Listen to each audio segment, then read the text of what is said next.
السلام علیکم ناظرین، کیا حال ہے آپ کا؟ امید کرتا ہوں کہ آپ سب خیریت سے ہوں گے۔ ویڈیو شروع کرنے سے پہلے میری ریکویسٹ ہے کہ آپ میرا چینل سبسکرائب کر لیں تاکہ میری ہر آنے والی ویڈیو آپ کو ملتی رہے۔ اکثر لوگ مجھے کہتے ہیں کہ بھائی ہمیں ہم بستری کا صحیح طریقہ بتائیں، اس میں لوگ غلط گائیڈ بھی کر رہے ہیں، اس لیے میں آپ کو اس کا جواب دے رہا ہوں۔ کوئی خاص طریقہ نہیں ہے اس کا، اس میں فالتو کتابیں لوگوں نے لکھی بھی ہیں، پتہ نہیں کیا کیا، وہ ایسے ہی لوگوں کی رائے ہیں۔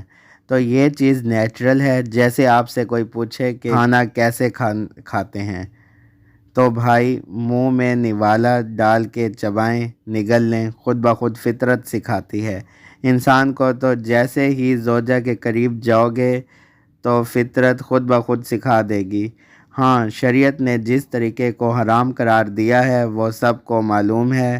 جو بدکار لوگ، جو لڑکوں سے بدفعلی کرنے والے لوگ ہیں، وہ طریقہ حرام ہے۔ تو باقی اللہ تعالیٰ نے میاں بیوی کو ایک دوسرے کا لباس بنایا ہے، تو کمرے کی باتیں وہ جیسے چاہیں مناسب سمجھے، ان کا اپنا ذاتی عمل ہے، اس کا کوئی خاص طریقہ نہیں ہے اور نہ ہی یہ طریقے کسی کو سیکھنے کی ضرورت ہے۔ بعض لوگ حد درجے کی بے شرمی کرتے ہیں، وہ شادی سے پہلے فحش فلمیں دیکھتے ہیں تاکہ ہمیں طریقہ آ جائے۔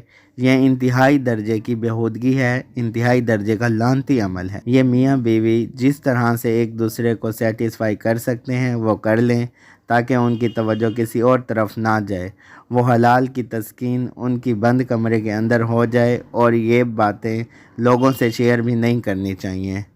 کوئی مرد اپنی زوجہ سے ہم بستری کر کے اپنے دوستوں کو بتا رہا ہوتا ہے کہ میں نے اپنی زوجہ سے ایسے کیا ایسے کیا، اسی طرح لڑکیاں بتا رہی ہوتی ہیں اپنی فرینڈز کو میرے شوہر نے میرے ساتھ ایسے کیا ایسے کیا۔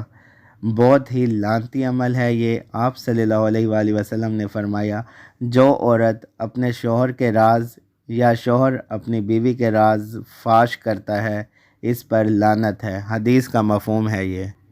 بند کمرے میں جو کرنا ہے کریں، بس وہ طریقہ جو طریقہ لڑکوں سے بدفعلی والا طریقہ اسلام میں حرام ہے۔ اللہ تعالیٰ نے حالت حیض میں زوجہ سے ہم بستری کو حرام قرار دیا کیونکہ اس میں گندگی ہے۔ آپ دیکھیں کہ وہ گندگی اس درجے کی نہیں ہے جتنی اورل سیکس میں ہے۔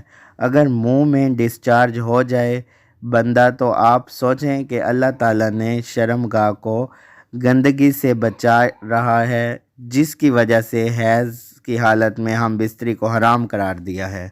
تو منہ جس سے انسان کھانا کھاتا ہے، جس سے کلمہ پڑھتا ہے، اور جو انسان کے جسم میں سب سے اشرف عضو ہے، سب سے معزز اور مکرم عضو ہے، اس میں ایسی گندگی کو ڈالنا کہاں سے جائز ہو سکتا ہے، کہاں سے حلال ہو سکتا ہے؟ تو آج بعض لوگ اسے حلال قرار دے رہے ہیں، یہ بالکل غلط ہے۔ یہ بات خوب ذہن میں رکھیں کہ اورل سیکس کے ذریعے اپنی خواہش پورا کرنا، اس طرح کے ڈسچارج ہو جائے انسان عورت کے منہ میں، بیوی کے منہ میں، یہ بالکل حرام ہے، بالکل ناجائز ہے، کیونکہ منی ایک غلیظ، ایک ناپاک اور گندگی ہے اور نجس چیز ہے۔ ناظرین، ان تین طریقوں سے ہمیں سیکس کرنے سے منع فرمایا گیا ہے۔ ایک لڑکوں سے بدفعلی والا طریقہ، دوسرا حیض کی حالت میں، تیسرا اورل سیکس نہیں کرنا چاہیے۔